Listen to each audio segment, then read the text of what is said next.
দর্শক, গুলিবিদ্ধ অবস্থায় ওসমান হাদি রাজধানীর ঢাকা মেডিকেল কলেজ হাসপাতালের ইমার্জেন্সি বিভাগে এই মুহূর্তে চিকিৎসাধীন অবস্থায় রয়েছে। এই মুহূর্তে আমরা দেখছি যে সেখানে সেনাবাহিনী মোতায়েন করা হয়েছে, অর্থাৎ যেই পরিস্থিতি এই ঢাকা মেডিকেল কলেজ হাসপাতালের সামনের সেই পরিস্থিতি নিয়ন্ত্রণের জন্য কিন্তু এই মুহূর্তে সেনাবাহিনী মোতায়েন করেছে। আমরা কিছুক্ষণ আগে দেখেছি যে আইনশৃঙ্খলা বাহিনীর পুলিশের ব্যাপক উপস্থিতি ছিল সেখানে। এই মুহূর্তে সেখানে সেনাবাহিনী মোতায়েন করা হয়েছে আলরাজি কমপ্লেক্সের সামনে বীরজয়নগর। সেখানে তিনি দুপুরের দিকে গুলিবিদ্ধ হন এবং পরবর্তীতে তাকে একটি রিকশায় করে ঢাকা মেডিকেল কলেজ হাসপাতালে চিকিৎসার জন্য নিয়ে আসা হয়। এই মুহূর্তে আমরা দেখছি যে সেখানে সেনাবাহিনী মোতায়েন করা হয়েছে পরিস্থিতি নিয়ন্ত্রণের জন্য। এখানে বিভিন্ন রাজনৈতিক দলের নেতারা এসেছে এবং আমরা দেখছি যে কিছুক্ষণ আগে হাসনাত আবদুল্লাহ সেখানে এসেছিল। এবং এই মুহূর্তে আমরা যদি আপনাদেরকে একটু বলতে চাই যে এই সামনের পরিস্থিতি, অর্থাৎ ঢাকা মেডিকেল কলেজ হাসপাতালের সামনের পরিস্থিতি, সেখানে বিভিন্ন স্তরের নেতাকর্মীরা কিন্তু এসে উপস্থিত হচ্ছে এবং সাধারণ মানুষেরা কিন্তু ভিড় জমাচ্ছে। ওসমান হাদির যেই পরিস্থিতি সেটি কিন্তু এখন পর্যন্ত আশঙ্কাজনক, তবে বি নেগেটিভ রক্তের যে প্রয়োজন ছিল সেটি কিন্তু এই মুহূর্তে নেওয়া হয়েছে এবং আমরা দেখছি যে সেনাবাহিনী সেখানে মোতায়েন করা হয়েছে। তিনি আলরাজি কমপ্লেক্সের সামনে যেই দাঁড়িয়েছিলেন সেখানেই কিন্তু তাকে গুলি করা হয়।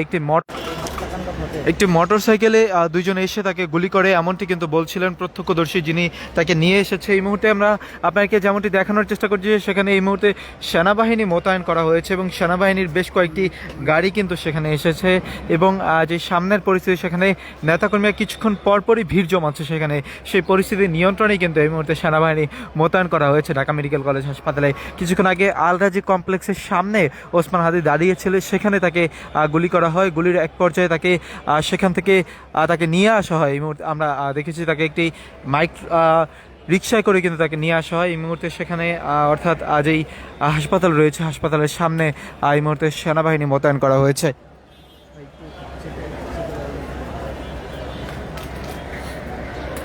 যেমনটি আপনারা দেখছেন যে সেনাবাহিনীর বেশ কয়েকটি গাড়ি কিন্তু এই মুহূর্তে সেখানে এসেছে এবং যে ওসমান হাদি তিনি কিন্তু ভিতরে চিকিৎসাধীন অবস্থায় রয়েছে। ঢাকা পোস্টের সরাসরি সম্প্রচারটি যে যেখান থেকে দেখছেন শেয়ার করে সকলকে জানিয়ে দেওয়ার সুযোগ করে দেবেন এবং আপনার মূল্যবান মতামত জানাবেন কমেন্ট বক্সে। আপনারা দেখছেন এই মুহূর্তে যে ঢাকা মেডিকেল কলেজ হাসপাতালের সামনে যে চিত্র, সেখানে বিভিন্ন স্তরের নেতাকর্মীরা এসে ভিড় জমাচ্ছে এবং আমরা দেখেছি যে কিছুক্ষণ আগেই ডাকসুর বিপি সাদিক ক্যাম্প তিনি কিন্তু ফেসবুকে পোস্ট করেছে। তিনি কিন্তু যেমনটি জানিয়েছে যে জুলাই যোদ্ধাদের আক্রমণ করা হচ্ছে, সেই আক্রমণের জন্য কিন্তু রাজধানীর ছেলেদের কিন্তু প্রস্তুত থাকার জন্য আহ্বান জানিয়েছে। তিনি যে কোনো সময় কিন্তু তিনি এই আন্দোলনের ডাক দিবে এমনটি কিন্তু বলেছে, তিনি ইঙ্গিত করেছে তার পোস্টের মাধ্যমে। অর্থাৎ যে এই পরিস্থিতি আমরা দেখছি যে জুলাই আন্দোলনের সম্মুখ সারির যে সকল যোদ্ধারা ছিল তারা কিন্তু ইতিমধ্যেই সেই ঢাকা মেডিকেল কলেজ হাসপাতালে আসতে শুরু করেছে এবং ওসমান হাদির যে সার্বিক পরিস্থিতি সেটি কিন্তু দেখার চেষ্টা করছে এবং খোঁজখবর নেওয়ার চেষ্টা করছে। দর্শক, যে যেখান থেকে সরাসরি সম্প্রচারটি দেখছেন শেয়ার করে সকলকে জানিয়ে দেওয়ার সুযোগ করে দেবেন এবং আপনার মূল্যবান মতামত চালাবেন কমেন্ট বক্সে। দেশ ও বিদেশের সর্বশেষ সংবাদ সবার আগে পেতে ভিজিট করুন www.dhakapost.com। তিনি ওসমান হাদি তিনি আসলে ফেসবুকে পোস্ট দিয়েছে। তিনি গুলিবিদ্ধ হওয়ার আগে তিনি যেমনটি জানিয়েছিল যে জুমা মোবারক দিয়ে কিন্তু একটি ফেসবুকে পোস্ট দিয়েছিল এবং সেখানে কিন্তু তিনি দুদকের সামনে এমনটি কিন্তু তিনি বলেছিলেন। তবে আজকে আমরা দেখেছি তিনি তার পরবর্তী সময় আলরাজি কমপ্লেক্সের সামনে তাকে কিন্তু গুলি করা হয়। একটি মোটর সাইকেলে দুইজন এসে কিন্তু তাকে গুলি করে এমনটি কিন্তু জানানো হয়েছিল এবং তাদের দুইজনের মাথায় হেলমেট ছিল এমনটি কিন্তু বলা হয়েছিল। অর্থাৎ যেমনটি ধারণা করছে যে যিনি গুলি করেছে তিনি হয়তো প্রফেশনাল কিলার, এমনটি কিন্তু ধারণা করা হচ্ছে। আমরা এই মুহূর্তে আপনাকে দেখানোর চেষ্টা করছি যে সেখানে সেনাবাহিনী মোতায়েন করা হয়েছে এবং সেনাবাহিনীর বেশ কয়েকটি গাড়ি কিন্তু এই মুহূর্তে সেখানে রয়েছে।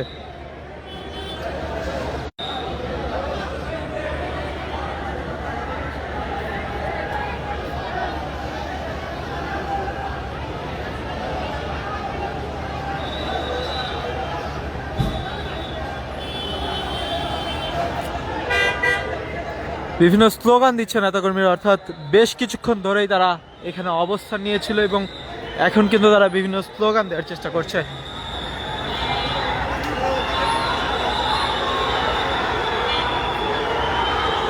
ভুয়া স্লোগান দিচ্ছে আসলে। আমরা আপনাদেরকে একটি উত্তপ্ত পরিস্থিতি এই মুহূর্তে ঢাকা মেডিকেল কলেজ হাসপাতালের সামনে সেনাবাহিনী কিন্তু সেখানে মোতায়েন রয়েছে, আমরা যেমনটি এই মুহূর্তে দেখছি।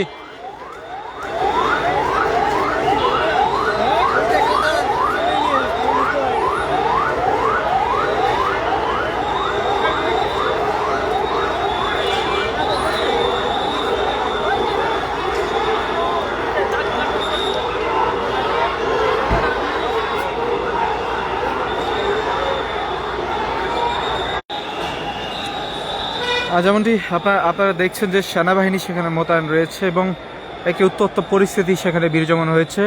সেনাবাহিনীকে দেখে বুয়া বুয়া স্লোগান দিচ্ছিল বিক্ষুব্ধ জনতা। এই মুহূর্তে আমরা আপনাকে সরাসরি যুক্ত করেছি ঢাকা মেডিকেল কলেজ হাসপাতালের সামনে থেকে।